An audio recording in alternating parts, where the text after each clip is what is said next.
할렐루야. 오늘 아침 예배에 오신 여러분을 주님의 이름으로 환영하고 축복합니다. 십자가의 보혈의 공로로 우리를 살리신 주님의 놀라운 은혜와 사랑이 오늘 이곳에 있음을 기억하며 찬양합니다. 내 사랑하는 이 예수,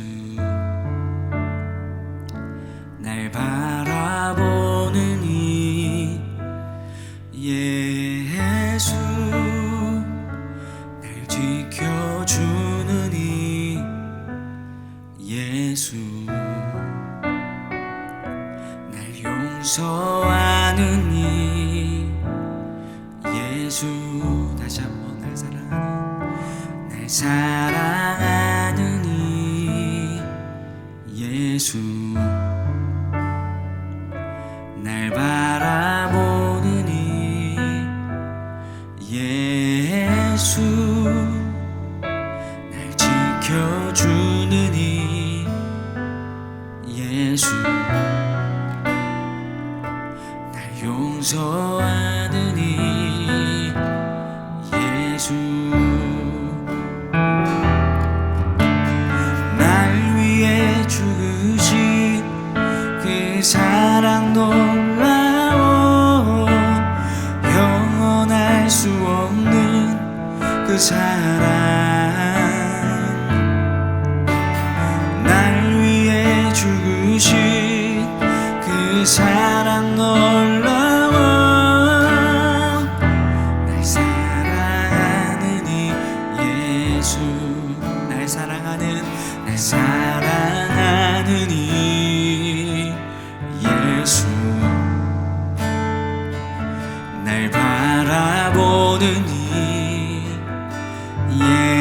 예수, 날 지켜주는 이 예수, 날 용서하는 이 예수. 날 위해 죽으신 그 사랑 놀라워, 영원할 수 없는 그 사랑. 날 위해 죽으신 그 사랑 놀라워, 날 사랑하는 이 예수. 날 위해 죽으신 그 사랑 놀라워, 영원할 수 없는 그 사랑. 날 위해 죽으신 그 사랑 놀라워, 날 사랑하는 이 예수. 제25장. 수아 사람 빌닷이 대답하여 이르되, 하나님은 주권과 위엄을 가지셨고 높은 곳에서 화평을 베푸시느니라. 그의 군대를 어찌 계수할 수 있으랴. 그가 비추는 광명을 받지 않은 자가 누구냐. 그런즉 하나님 앞에서 사람이 어찌 의롭다 하며 여자에게서 난 자가 어찌 깨끗하다 하랴. 보라, 그의 눈에는 달이라도 빛을 발하지 못하고 별도 빛나지 못하거든. 하물며 구더기 같은 사람, 벌레 같은 인생이랴. 사랑하는 라이프 처치 성도 여러분, 욥기 25장을 통해서 하나님의 음성을 듣고자 합니다. 욥기 25장에 이 빌닷이라는 사람의 세 번째 말이 이어져 나오죠. 근데 오늘 본문을 또 읽다가 보면은요, 정말 똑같은 말을 또 하고 있습니다. 똑같은 말을 하는데요, 점점 강도가 세지고 감정이 실려 있고 더 세게 상대방의 마음을 파고들듯이 이야기를 합니다. 4절 보면 이렇게 돼 있어요. 그런즉 하나님 앞에서 사람이 어찌 의롭다 하며 여자에게서 난 자가 어찌 깨끗하다 하랴. 사람이 어떻게 깨끗하다는 거냐? 네가 옳다는 거냐? 그렇게 얘기하는 거죠. 어때요? 감정이 격해지지 않습니까? 전 이걸 보면서 제 모습을 한번 돌아보게 돼요.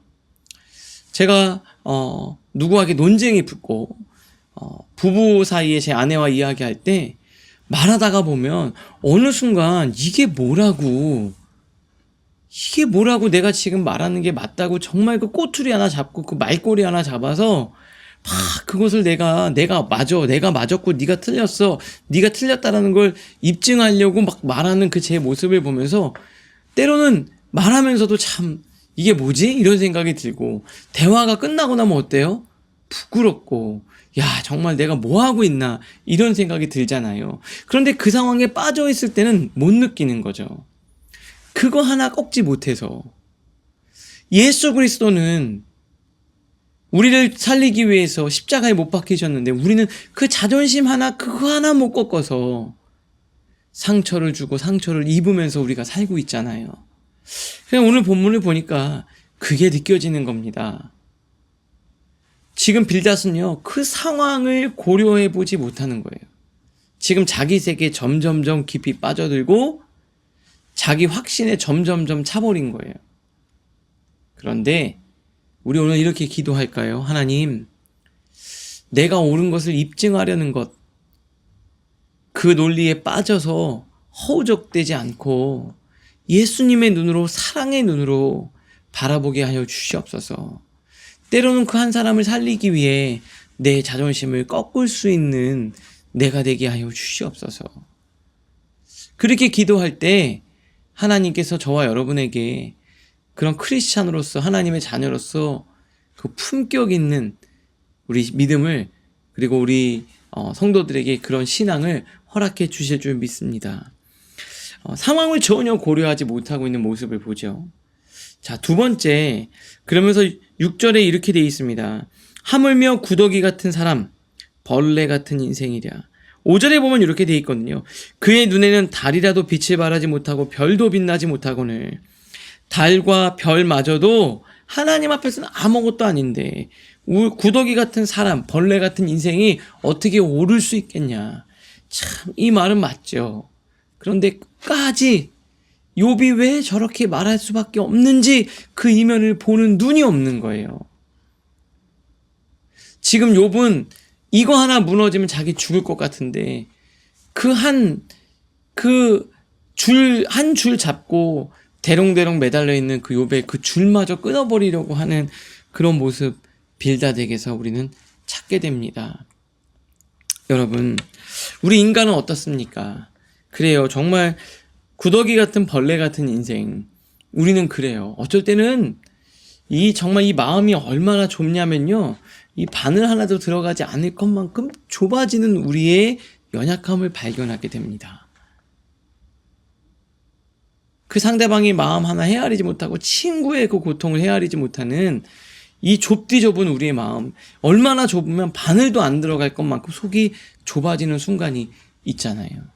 결국 우리는 그런 존재예요. 우리는 그런 존재입니다. 지금 빌닷은 욥을 향해 얘기하고 있지만 하물며 구더기 같은 벌레 같은 인생이랴. 그게 바로 자기 자신인지를 깨닫지 못하는 거죠. 그런데 우리가 소망이 있습니다. 어떡하죠? 이렇게 정말 보잘것없는 인생이지만 그 인생에 주님이 오셔서 우리를 자녀 삼아 주셨다는 거예요. 우리가 연약하고 나약하지만 그 연약함과 나약함 위에 하나님의 은혜가 있으면 우리는 하나님의 자녀답게 살아갈 수 있다는 거죠. 우리 큐티체 위에서 네 번째 줄입니다. 하나님 앞에서 인간의 미미한 존재임은 사실입니다. 그러나 그런 미미한 자들을 외면하지 않으시고 오히려 친히 붙드시며 존귀한 자로 세워주시는 분이 바로 우리 아버지 주님이십니다. 그러면서 뭐라고 합니까? 성경은 우리가 연약할 때 오히려 강함이 된다고 가르칩니다. 그러니까 우리의 미약함이 절망이 아니라 그 연약함과 미약함 가운데 하나님의 능력이 더해져서 우리가 진짜 세상을 이길 수 있는 자가 되는 거죠. 저와 여러분이 하나님의 은혜로 오늘 하루를 승리하며 살아가는 여러분들 모두가 되실 수 있기를 바랍니다. 우리의 연약함 때문에, 지금 우리의 상황 때문에 절망하는 것이 아니라 그 모든 것들의 주인 되시고 능력의 근원이신, 생수의 근원이신 우리 주님을 바라보며 절망이 아닌 소망을 붙들고 나갈 수 있기를 바랍니다. 말씀을 통해 생각하겠습니다. 첫 번째입니다. 나는 옳은 말을 내세우면서도 상대의 상황을 고려하지 못한 적은 없습니까? 내 말이 상대를 세우기보다 꺾어버리지는 않습니까? 두 번째, 나는 나의 연약함 때문에 절망합니까? 아니면 그 연약함 속에서 더욱 하나님을 붙들며 의지하는 길을 배우고 있습니까? 오늘을 위한 기도로 마치겠습니다.